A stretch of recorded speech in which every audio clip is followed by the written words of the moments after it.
So my name is Nicolas. I'm going to be moderating on a very important topic today.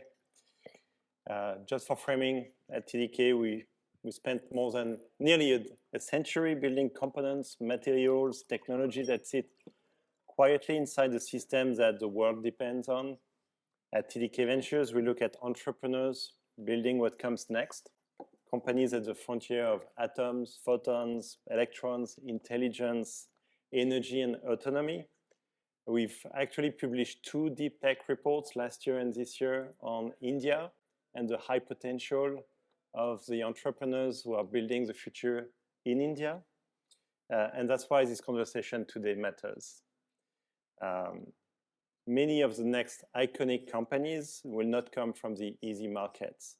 They will come from high-stake industries where reliability, trust, regulation, manufacturing, and patient partnerships matter as much as innovation. India is changing quickly. The ambition, the technical depth, global orientation of their founders are no longer a future possibility. I can speak from my own experience. We've invested in 6 companies in India, in deep tech, and it's incredible what they are doing and what they aim to achieve on a global basis. And these founders, these startups are becoming visible now. So today, with Priyanka Chopra from IIMA Ventures and Vipul Vachhani from Jaivel Aerospace, I want to explore a simple question. Maybe tough to answer, but simple question. What does it really take to help India's deep tech founders to build globally important companies? So Priyanka, I will start with you. What is the most misunderstood concept today about India deep tech opportunity? Good afternoon, everyone. Thank you, Nicholas. Thank you, GCV, for the opportunity. It's wonderful to be here.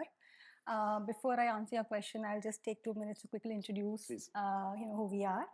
IIMA Ventures is one of India's oldest and most prolific early-stage technology investment platforms. We incubate, accelerate, and invest in promising founders at the early stages across deep tech, digitization, and climate, and we invest both from our balance sheet as well as funds that are incubated and managed by us. We don't just bring capital, we actually get inside the trenches with the founders. So we help them with coaching, we help them with access to markets. And over the past 2 decades of our existence, we've worked with over 3,000 companies which have gone on to raise over $3 billion from the market. And today our portfolio has several category defining companies across space, aerospace, defense, climate, healthcare. And today, we can proudly say that some of India's most consequential companies were born at IIMA Ventures.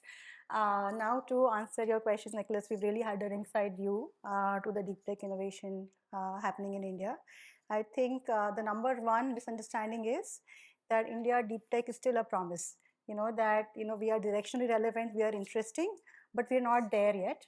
And the evidence is very contrary to this, right? Indian deep tech companies are going public.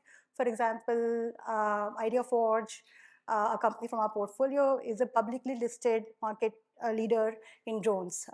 Indian deep techs are, achieving the unicorn status, more recent in tough sectors. Yeah? So, for example, in space tech, we had recently our first unicorn, Skyroot Aerospace, and Indian startups, deep tech startups, are also getting acquired for their IP. So, Steradian Semiconductors got acquired by NSS, not for the talent, not for the market, but really for, its core IP, which could sit within a, global semiconductor roadmap. Indian deep tech ecosystem has already arrived, right? The second misunderstanding is, the quality of innovation that is happening in India. When people think India deep tech, they really think cost arbitrage engineering, great engineering at low cost, that India is still adapting, localizing, that we are great, great fast followers, but not really first movers. And again, from our vantage point, that could not be farther from the truth. We are really seeing innovation happening at the absolute frontiers. We've had founders, that have come back from some of the best known technology companies worldwide, Google, SpaceX, NASA, come back and build, solutions to global problems, from India. Number three, the misunderstanding about who is India building for. Most people think India is building for itself. Use cases that are very India specific. But that could not be further from the truth.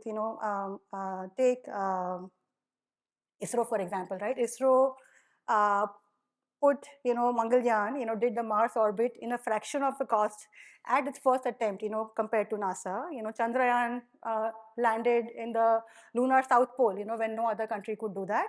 And, it was not replicating the NASA playbook, right? It created its own playbook, yep, which was, really rooted in Indian constraints. And we're seeing that happen in the private sector as well, across sectors. Again, advanced manufacturing, defense, space, so on and so forth. So when a founder walks in throughout the door to us, he's not asking, how can I build the Indian version of X, right? Agni-Cool founders that are building 3D printed rocket engines are not solving an Indian problem for India, right? They are building globally first solutions which are being, closely monitored, by global giants. But of course, with all like sort of silver linings, there is also, gaps. There's also, some drawbacks. And I guess the biggest problem for India is capital. So if you look at US, 145 billion raised last year, same period, India raised $1.6 billion, right? So 80 times less. And in this, gap also lies the opportunity for corporates sitting in this room. Look at India, the deep tech moment has arrived. You can get in at the ground floor, at valuation that you will not see in more mature markets. So that's my 2 bits. Very nice. And space is definitively a space, sorry for the pun, that's very interesting in India. I think built from constraints and really innovate. Now, Vipul, on top of your introduction, can you speak also about when you first saw the founders coming from IIMA Ventures, what made you feel that Jaivel would become part of this ecosystem and why? I think if I can sum up in one single word, wow. And that's your introduction. Yeah, so prior to our partnership, I had opportunity to evaluate number of startups on behalf of IIMA.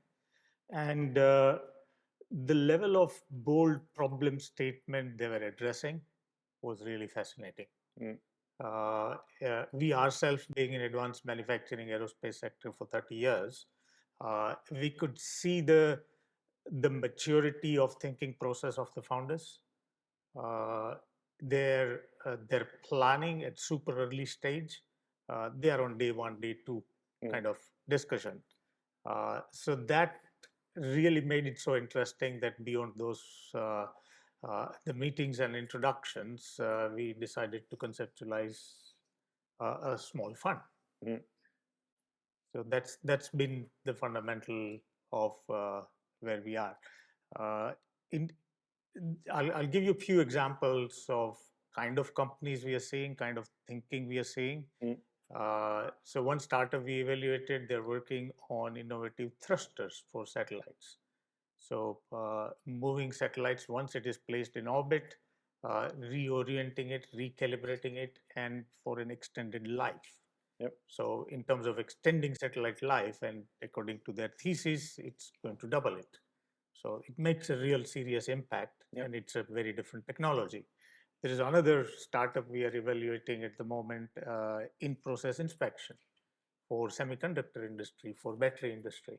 So real-time inspection of the process, taking time out and improving the throughput and the quality. So all of that's really fascinating stuff. It has the maturity, which if I go back, I've been a student of understanding the startup ecosystem for 20 years. And something I would have heard in Silicon Valley 20 years ago, I'm hearing those kind of ambitions. That's actually a really good segue to my question, Priyanka, which is what has changed in India in the last 5, maybe 10 years, but I think 5 years is probably a good framing. Why is this moment different? That's a very good question. And I think several things have changed structurally, and together, they are creating a genuine transformation. So number one is that Indian policy has finally caught up, with the reality of what building deep tech is. For a very long time, Indian deep tech companies were also evaluated like software companies, same milestones, same timelines. And this was very unfair to companies that were building, products that would take years of R&D before realizing revenues, right? Now the startup definition has been extended to 20 years. Simultaneously, the countries also put together the deepest capital R&D, capital stack. This $55 billion for R&D, for innovation, for investment. Indian government is willing to take up to a 50%, LP position in deep tech funds, which has, never happened before. And also, they're also opening up, multiple strategic sectors to privatization, so defense, space, you name it, right? So that's number one. Number two is the founder persona.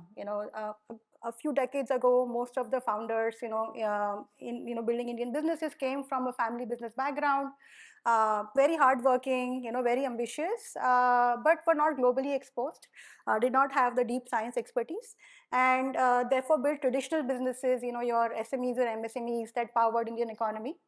Now we're seeing a very different crop of founders. These are founders that have been to the best, tech institutions, both in India and globally, have worked for some of the finest technology companies worldwide, have seen how world-class technology companies get built, from the inside out, and are choosing to come back, and build for the world from India. So, for example, the founder of Agnikul left, your banking, investment banking job in New York, came back to build, rockets in India, right? And there's several hundreds of such examples. I think this is the single biggest leading indicator, for what the Indian deep tech ecosystem is going to look like in the future. Then the third shift is that risk capital, the one that is, of equity in nature, loss tolerant, patient, has finally arrived. It is not as deep as we'd like it to be, but it is definitely there, which means that the kind of companies that can be built, are also getting transformed, right? You could build more in, R&D intensive, delayed revenue kind of companies, and therefore your globally relevant deep tech IP-driven companies, can be built from India. And finally, and most importantly, I think it is role models and confidence, right? Indian deep tech companies are going public, they are getting acquired, they're becoming unicorns, and confidence, compounds, right? So then you see more Indian founders who are wanting to build in deep tech, more investors who are wanting to invest in Indian deep tech, and more corporates that are looking at India not just as a market to sell, but as a market to partner for innovation. So the flywheel has been set in motion. People like you are helping accelerate that flywheel. Absolutely. Actually, if I can add one more observation, I think maybe the last 10 years, but for sure the last 5 years, some of the best and brightest students who used to leave India are staying in India. Yeah. And now the parents are okay for them to join startups versus big companies. And so you end up with a really high level of talent joining the startup ranks. Yeah, so our brain drain hopefully is a thing of the past. Absolutely, which matters. You want the input, but you don't want to have too much outputs, right? So Vipul, as someone who has built aerospace manufacturing for decades, when you look at these deep tech funders, what do you think they must need to learn earlier? I can go on for a long time on this topic. 2 minutes. But 2 minutes. Yeah. I think the first topic I would say is the speed. Speed is very important, especially when you're a startup, you have early stage funding. Understanding speed is not easy. Executing speed is even more harder. And you're talking about escape velocity? Escape velocity, Okay. Absolutely. So the design thinking, then moving on to building prototypes and getting it out there in front of potential customers. That speed is very, very important. That's first thing. In terms of financial discipline and financial governance, most of that knowledge can come from early stage backers or venture capitalists. From an engineering point of view, from an innovation point of view, the second thing they need to understand, any deep tech startup, is near perfect prototypes. In today's world, there is no space for a prototype. Anybody, whether potential investors, future investors, or future customers, they all want to see it really working prototype. And today's technology is allowed to do that. Yeah. So I would emphasize on these two key topics. Third thing is most startup founders I've seen, they are super excited by innovation, but innovation is the purpose, product is the objective. Yep. So don't get happy with innovation. You've done something great. Yeah, fine. Let's turn that into a product. So not lose momentum when you have breakthrough internal, but then carry on to translate that into the product. I like your point about the speed, not to prototype, but to a high quality product. Okay. And if I think about India, there's a huge amount of constraints, but innovation is about how do you get this product with high quality, the right cost, the right reliability, especially for space and deep tech. And this is something that maybe most people think of India as a software as a service type of business. That's not true anymore. Not at all. Not at all. And this is another thing which is happening is to build really high quality products. Indian ecosystem is now ready. 5-10 years ago, it was difficult. So in terms of raw materials, in terms of processes, in terms of quality, inspection, standardization, infrastructure, it's out there in supply chain. If you look at outside the startup ecosystem, the Indian organizations in aerospace or electronic manufacturing are making good strides. Now the world-class products are coming out of those factories, not at component level, but even at the higher sub-assemblies or even finished product level. So the startups to access this ecosystem and say, hey, can I make 5 of these? That's out there. Yeah, definitively. The infrastructure you mentioned, but also access to corporates. And maybe Priyanka, if I can touch on that, early stage engagements with corporates. Why do you think it's important? But also, how do you nurture these early stage engagements? So, most corporates, and understandably so, look to engage with, startups when, the technology has been proven, revenues have started to come in, the team has been tested, so they wait, right? And what this waiting often does is that you end up paying a premium for the de-risking somebody else has done, and that perhaps your ability to shape the direction of innovation may not exist anymore, right? In deep tech, especially at the early stages, the product direction is still open. And if there is a corporate with deep domain expertise, access to global markets, it shows up at the seed stage, then they can actually shape, the innovation strategy, right? They can ensure the technology being built is actually going to solve a problem that they face, right? And form factor that can actually be integrated. When you come in later at a Series B, the product has already been built, right? So that input may not actually be valuable anymore. Second is that what often we underestimate is that at the early stages the founder has bandwidth for you, right? So by the growth stage, you may be one of 15 investors on the cap table. The founder may already be managing a 200 people company. So the quality of engagement, may or may not be there. At the early stages, there is deeper engagement, the founder is more responsive and there is more strategic input and value that can be derived, right? And, finally, the ring side view argument, right? Like, for example, companies in our portfolio are shaping the next decade of innovation across the sectors and themes that we operate. For corporates that come in early, inside the room, they are able to actually, see the direction of innovation in these industries, right? And this is intelligence which is far deeper than what any analyst report can provide. They understand innovation happening in these sectors, before the competition does, which actually becomes decisive, right? So these are, all the reasons why I feel that it does make sense to come in at the early stages. It's not a lot of capital anyways, right? So the risk return profile actually, can work out for corporates. How do you actually nurture that? So like with Jaivel, our partnership with Jaivel is really often industrial operator coming together with an investment platform, right? And what we do is we become the eyes, ears, hands, legs, on the ground, and then so that you don't have to build that capability and that team, yourself. We do what we do best, which is basically we deploy our sourcing pipelines, our sector expertise in service, of your strategic goals. We will source, evaluate, recommend for investment, help manage the portfolio, and you do, what you do best, which is you bring the deep domain expertise, you bring the strategic inputs, you bring the access to markets, right? And that really becomes win-win. I think another sort of reason for looking, at this kind of a partnership also is that it is not just convenience, but also DNA.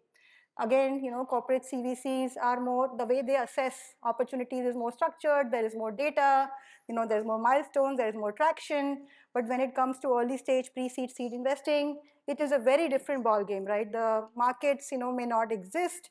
Technologies are definitely not there yet, and the founder conviction, founder expertise, their passion, how they think becomes more important than any financial model, right? And that requires a different lens to evaluate. It's a completely different DNA. And this DNA is very hard to build within corporates. And if it does get built, very hard to sort of coexist, with more structured, more growth-oriented mindsets. And therefore, then this becomes like a cleaner way of engaging with the early stage ecosystem.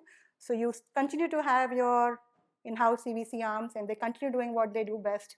And you outsource this early stage work to specialist local partners, that have spent decades trying to understand the market, understand how founders think, understand how policy works. And so basically, without actually doing the hard work of building this yourself, you partner with somebody who's done this. This is at least the model Absolutely. that we've been trying. It seems to be working early days. We've also tried that with a couple of other Indian corporates, and we're very optimistic, about the sort of win-win possibilities for this. I really like it, and actually, I think I'm going to react to the word win-win, and then come to you, because you actually build real value on both sides. Most times when we talk win-win between a startup and a corporation, it's a small win and a big win. And the challenge is, it sounds good for the corporation, but then at some point the startup decides to move away from that small win, big win, and you end up with nothing for the corporation, and maybe resentment from the startups. So what you describe is what at TDK Ventures we call equal win. It has to be valuable for the startup, it has to be valuable for the corporation. And so Vipul, I want you to speak to that, not just what it is that you bring beyond capital, but also why is it valuable for the startup. So think about it from that equal win framing. Sure. So I think the first thing before I answer that, I've mentioned that Priyanka and her team at IIMA Ventures definitely taught us how to evaluate startups. So coming from 25 years of industry experience, we were looking for evidence on the meeting number one. They educated us that look at the potential, not evidence, on the day one. Look at the people, their vision, their thinking process, and that's been incredibly valuable. In absence of that education for us from their team, we wouldn't have been here in venturing space. The second topic, what you mentioned, what do we bring on table? So when we were contemplating this partnership, one thing was very clear, that we don't want to overstep or go in the areas which IIMA Ventures already does very well, because they come from an incubation background, so there is a fantastic ecosystem. So we went to thinking board again, and we identified 3 key topics. The first thing we can help startups at early stages build the right culture. Culture of speed, culture of performance, culture of delivery. It takes a lot of experience and a lot of mistakes to understand why it's important, and why it's important at early stage. I've tried changing the cultures in my own organizations 10 years later, and my goodness, it's a nightmare. So if you can get it right on day one, that's the first topic. So wisdom. The wisdom. Yeah. And we encourage the startups we work with to build a culture deck, put it out there. Be part of everyday conversations. Coming back to the second topic is the design thinking. In a physical hardware startup, whether it has a software link to it or not, always is, design thinking is absolutely critical. you get your product architecture correct on day one, you go much far. And it makes tomorrow's problem a lot easier to solve. So that's something we can inculcate, guide, nurture at early stage. The third topic is, again, near perfect prototypes. Yep.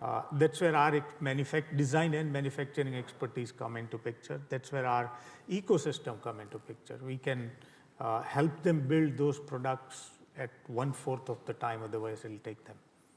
So these are the three key areas we focus on as our value add into this process. Very nice. We have 1 minute left, so I want to give future looking in 30 seconds each. What does it take for Indian deep tech startup to win in India first and then become globally relevant? 30 seconds only, Nicolas. That's how you win. That's how you win. Speed to perfection. Yes. So like you yourself said, India is a very, very difficult market, very demanding market, resource constrained. Procurement cycles are long. Customers want perfect working solutions on day one, very little tolerance for solutions that almost worked. And therefore, it's also a forge, right? Companies that survive the Indian market, travel really well. So first is, of course, build, iterate, refine, validate your model in India. Second is then, of course, the global GTM, right? And having a very, very clear GTM strategy, which is not just generic, I want to go global ambition, but what channel, what customer, what geography, becomes important. And there is no one size fits all there. The GTM has to be, aligned to, the product's needs. And finally, having a global partner that can help open the first door, somebody that has worked with you in India and can open the door, to partnerships outside. That is often the hardest to do. And that's where partnerships like Jaivel can come, where, like decades of relationship can be compressed into months, for companies. I could give examples from a portfolio of how this has happened, but we don't have time. So. Right, 30 seconds. So, what it takes to become a globally relevant or globally successful startups. One fundamental shift in last 5 years is in India or anywhere else in the world, the founders have the access to exactly the same tools which are available in a very developed startup ecosystem. Yep. So they've got Anthropic, so does the folks in Silicon Valley. Yep. These are the founders which are coming with the global experience and global mindsets. So two key ingredients, the people and technology is there. There is no differentiator. So it's a matter of next 3 to 5 years before we start seeing a super successful global startups out of India. Thank you. So you've heard it first at GCV Symposium London 2026. First time. Yesterday was a time to invest in India, but today is still not too late. Thank you. That's right. Thank you. Thank you. Thank you.